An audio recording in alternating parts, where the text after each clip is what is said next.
Hello! So today I have received the Bose QC Ultra 2nd generation from Bose to check out. I got them in the deserty tan color here, and as you can see they look real nice on me. So let's talk about what's new in them and if they make sense for you to check out yourself.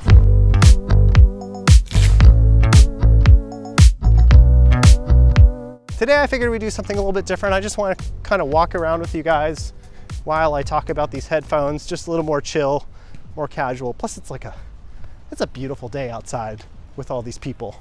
If it ain't broke, don't fix it. They're pretty much the exact same form factor as the previous one. They kind of missed an opportunity to improve the case. If you've seen what Sony did with the XM6 case, it's now a quick open and close. Unfortunately, Bose kept the same zip up case, which is nice and compact, but it's just one little quality of life thing I wish they had done more with. In case you're wondering what the cliff notes are for the improvements, well, better battery life, and just a few quality of life fixes. These now have 30 hours of battery life instead of the regular 24. So that means when you put on immersive mode, you're gonna get about 23 hours is what they're claiming. The thing they did that is really cool about these is they now have this sort of really feng shui on and off feature. All you have to do to turn these off is basically turn the cups out and place it on the table and it'll turn itself off. It also disconnects the Bluetooth that way.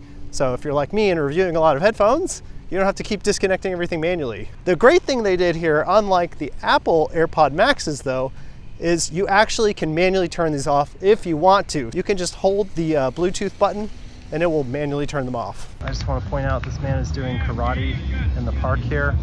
That's awesome. Aesthetically, the biggest difference here is just that they have a shinier yoke. That's pretty much it. You get different colors. This is like the desert tan, and they're a little flashy for my style. You may like the matte surface of the previous generation, but these do look a little bit more upscale, you know, and it kind of visually differentiates it from some of their like more entry-level models. One of the biggest quality of life differences they've added is a USB-C connection for lossless audio. So essentially, now you can connect up your cable and listen to your high-resolution audio without just being limited to Bluetooth, which definitely makes these kind of step more into the hi-fi Bluetooth realm, which you don't really get with the other ones. So that little feature alone, I think, is worth quite a bit, especially if you are a total audiophile snob. In terms of audio quality on this versus the previous version, I don't necessarily detect a very large difference. Some people say that they like this, maybe it emphasizes the highs, maybe the bass is tighter. I don't know. They both sound good to me. Like at this level, I can't really discern like a distinguished difference between the two. I wouldn't say you should upscale just for that purpose alone. Like the audio is just, it's good. For the noise canceling, I like that you can scale it from 1 to 10 on their app and control it that way. It's apparently their best in class noise canceling. To me, I thought it was just as good as the others, but I've never been a super huge, harsh judge of noise canceling technology. As long as it cancels most of the things, I'm okay. And like, I'm not hearing any weird white noise or anything that really bothers me, so I thought it was good, but here's a test, so you can check it out yourself. Now let's go to quiet mode.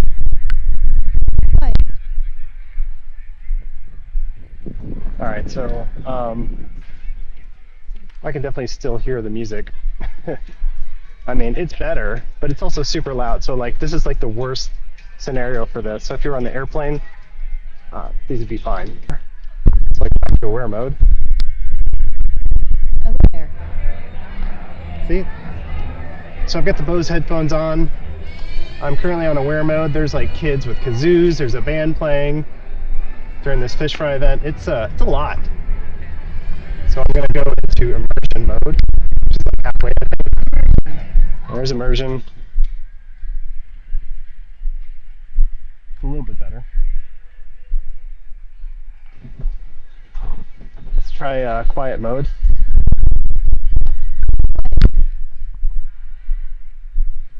I don't know, I feel like quiet's just as loud. To me, you know, Bose's always sound pretty well balanced. The Sonys always have a little bit more bass emphasis, but you can EQ these things if you want to and pretty much get where you want to be. I still personally prefer the Bowers & Wilkins, but that's just my personal preference. I think they're all fully capable of playing and giving justice to the music that you're playing. It's fine.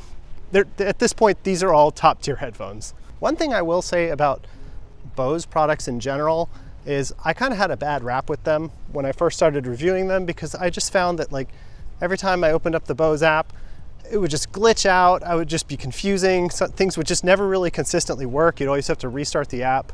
But with the new Bose app, these headphones and many others all work on this, and it's a significant improvement. It's intuitive, and I like that they have a tips section. It pretty much highlights all the changes and the little things you need to know about for adjusting these. It makes it really easy not only to access the features, but also to learn about it. So Bose is getting better on that end. So let's talk about this immersive audio. This is something not exclusive to these, but essentially what it is you turn it on and it provides spatial audio no matter what kind of audio you're listening to. Effectively, what I think it's kind of trying to do, and I haven't seen a lot of good material on it, it's just, it kind of makes it feel like the headphones are now a set of speakers that are kind of stepping in front of you, whether you're sitting in the still mode or moving mode. As you turn your head left to right, you basically get the sense that you're listening to like a 2.0 stereo system.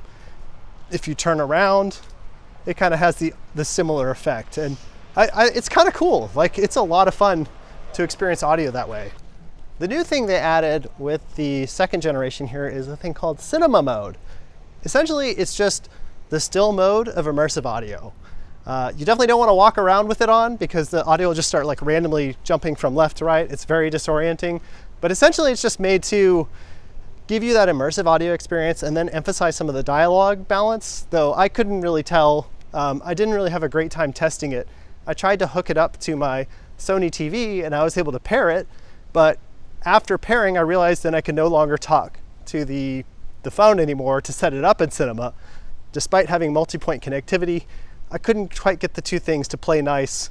So honestly, I just found it more aggravating than not. But if you want to do cinema mode on your phone, or like maybe your iPad or something versus the TV, your luck may vary. I didn't really think it was that impressive. I just think it was more of like another feature to get you to that selling point.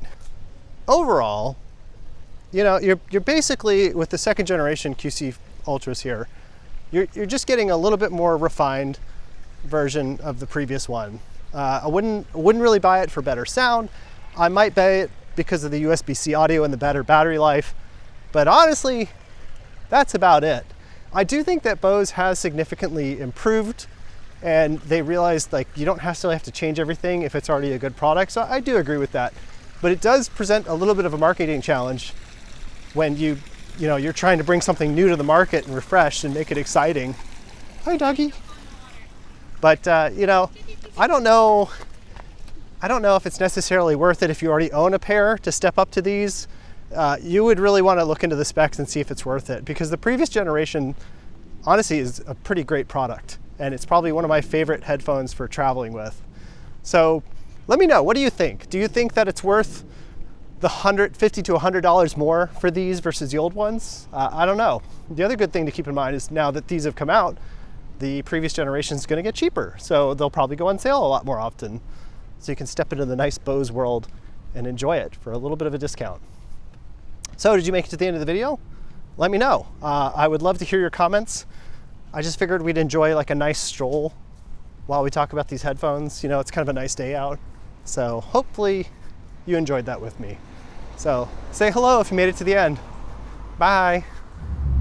Yeah, if you haven't gotten out, you should get out the door and go walk around. I promise you, whatever problem you're dealing with today, you'll probably feel better after a walk. It may not solve your problem, but you'll feel better. So that's worth something. All right.